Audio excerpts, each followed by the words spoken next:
Então, irmãos, vou continuar nosso tempo aqui com o Senhor, de culto, de meditação. Tem um tempo com a palavra de Deus. E tem um texto que eu queria trazer, que é tão interessante, uma comparação que o apóstolo Pedro faz, tão rico, que gostaria de introduzir e começar com essa comparação que ele faz. Está lá em 1 Pedro, capítulo 2, no verso 2, tá?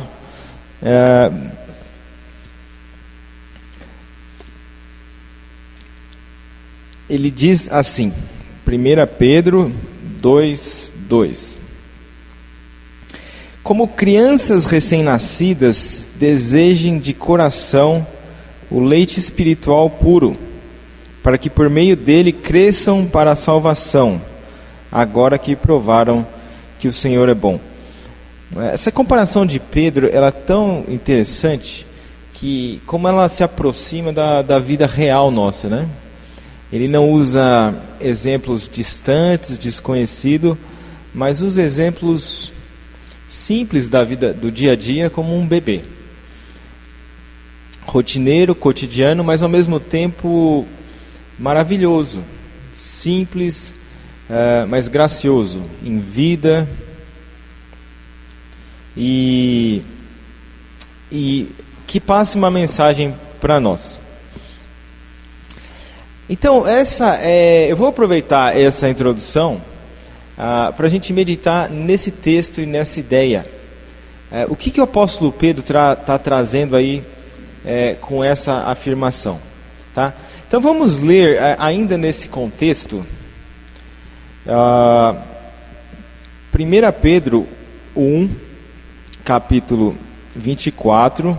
A gente vai descobrir o que é esse leite espiritual e quais as implicações disso para nossas vidas, né? Então, o 1 Pedro 1, 24, eu vou ler a 23. 1 Pedro 1, 23.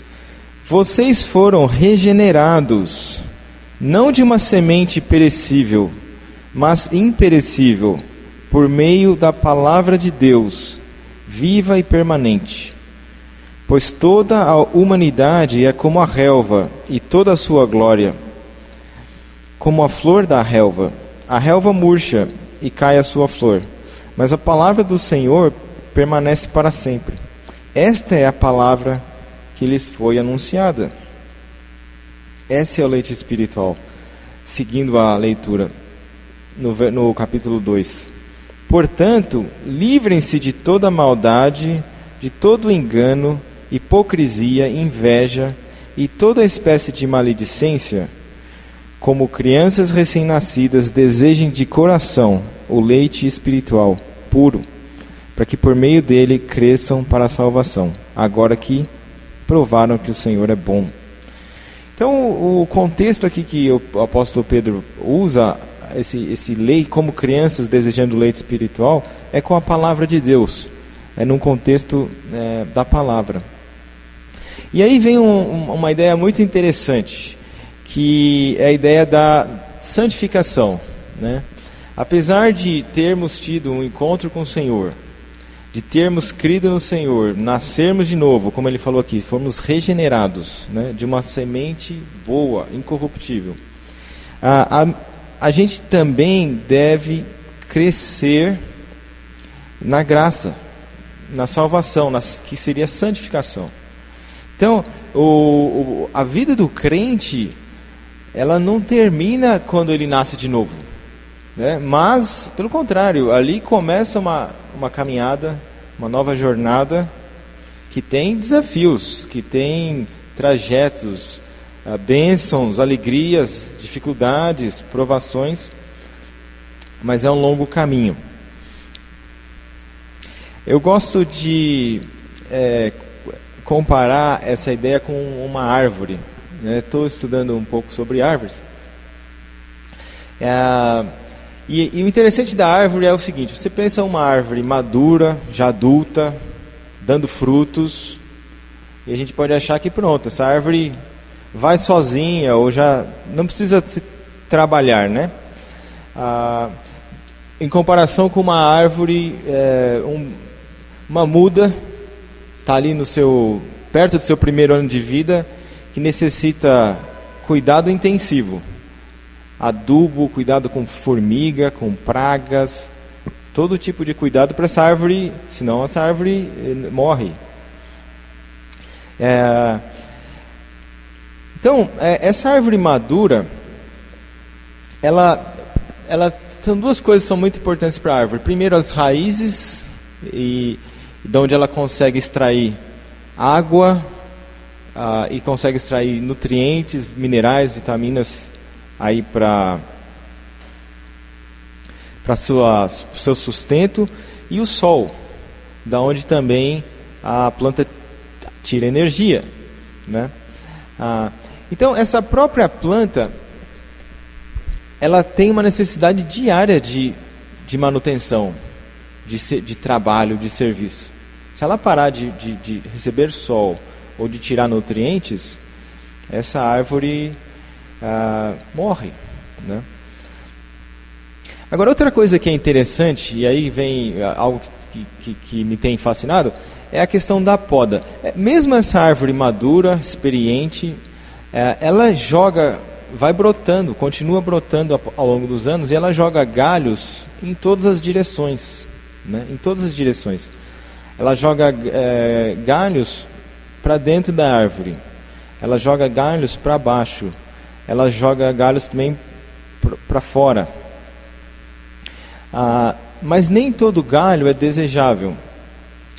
Galhos para dentro sombreiam a árvore, dificultam a frutificação. Galhos para baixo também, são galhos que não vão pegar sol, não vão contribuir para a frutificação ou para a saúde daquela árvore. Então são galhos que devem ser podados, para que os galhos que vão para fora tenham mais sol, mais luz e mais energia, para que a planta não gaste a energia dela com aqueles galhos inúteis, que não vão frutificar, que vão atrapalhar, ensombrear, mas a energia da planta vá para aqueles galhos produtivos, frutíferos. Então, há uma necessidade de poda, de manutenção. Então, e é interessante aqui como o apóstolo Pedro, ele traz essa necessidade também para as nossas vidas. Quando ele diz assim, livrem-se de toda maldade, de todo engano, hipocrisia, inveja e toda espécie de maledicência. Então nós vamos tentar dividir essa meditação em dois aspectos. Uma, de o que a gente deve se livrar, e o outro aspecto, o que nós devemos desejar e buscar. Como a gente viu, como a árvore sendo podada, a gente tem, o apóstolo nos ensina a livrar de toda maldade, de todo engano. Aí você pode se perguntar, mas espera aí, eu já não me converti, eu não tenho maldade. A verdade é que ele está dizendo que tem. Ele está escrevendo para crentes, e ele diz, livrem-se de toda maldade. Então, espera aí, eu tenho maldade, tem engano, tem hipocrisia, tem inveja, maledicência. E a gente percebe isso na dinâmica da vida do crente. O apóstolo Paulo, ele ilustrou muito bem isso, dizendo que o crente, não andeis na carne, mas andeis no Espírito.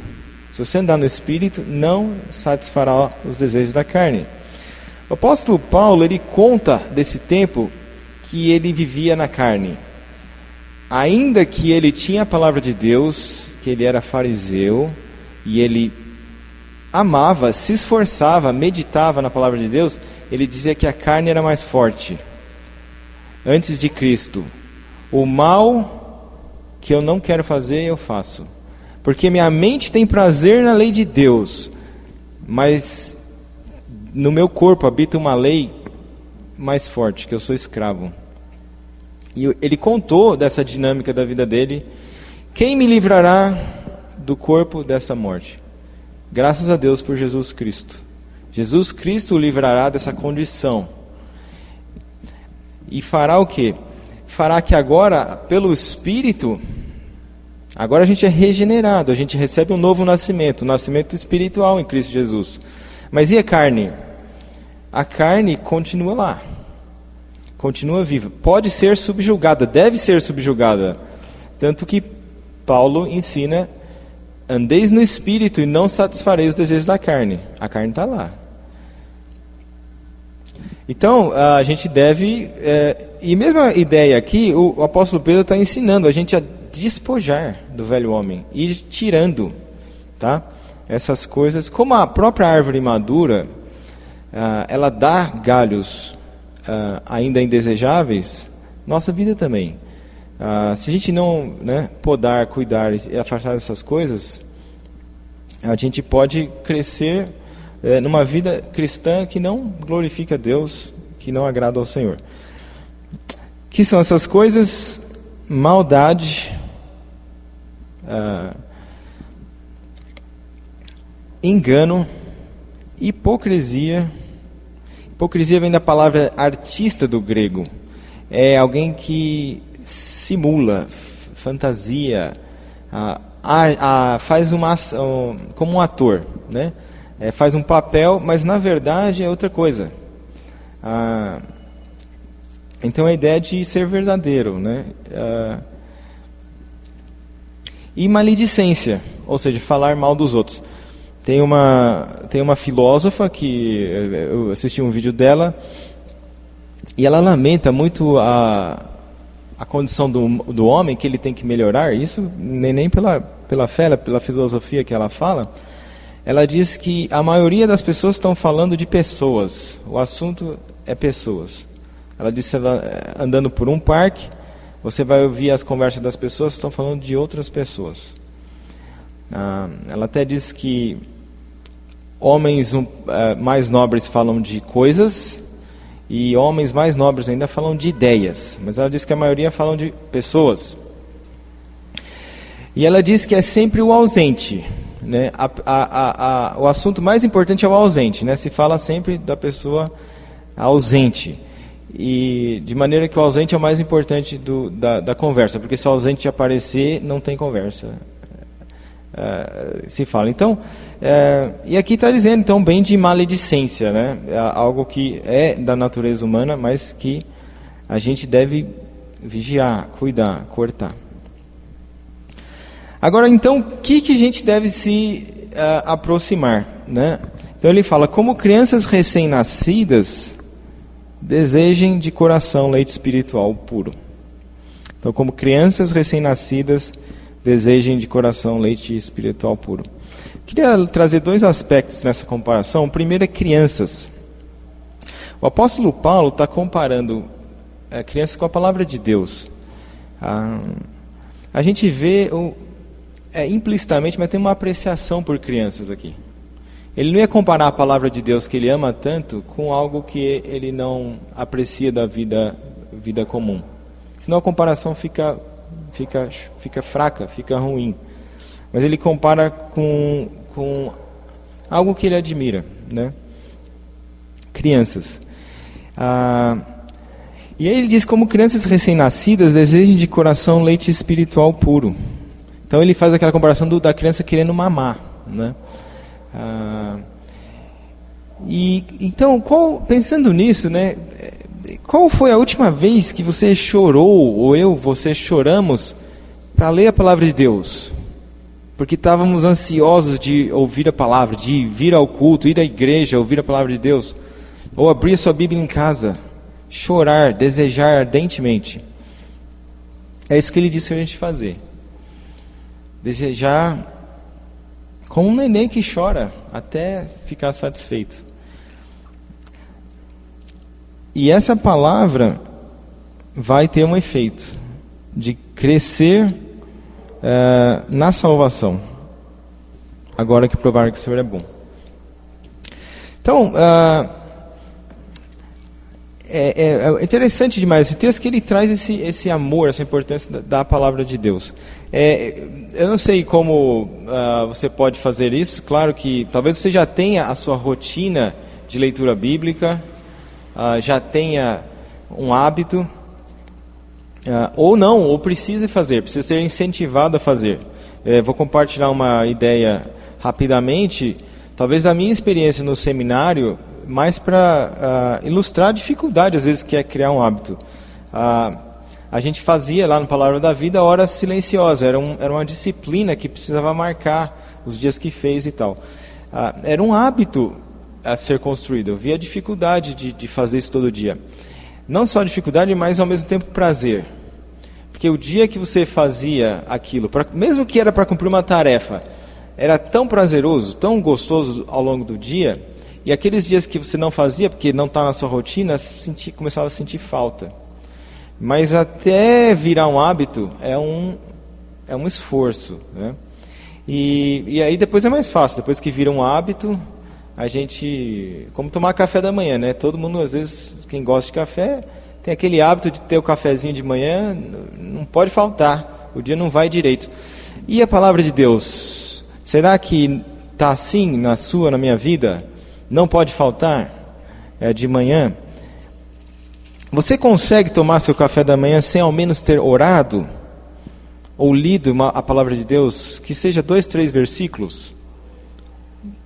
Como crianças recém-nascidas, desejem de coração o leite espiritual da palavra.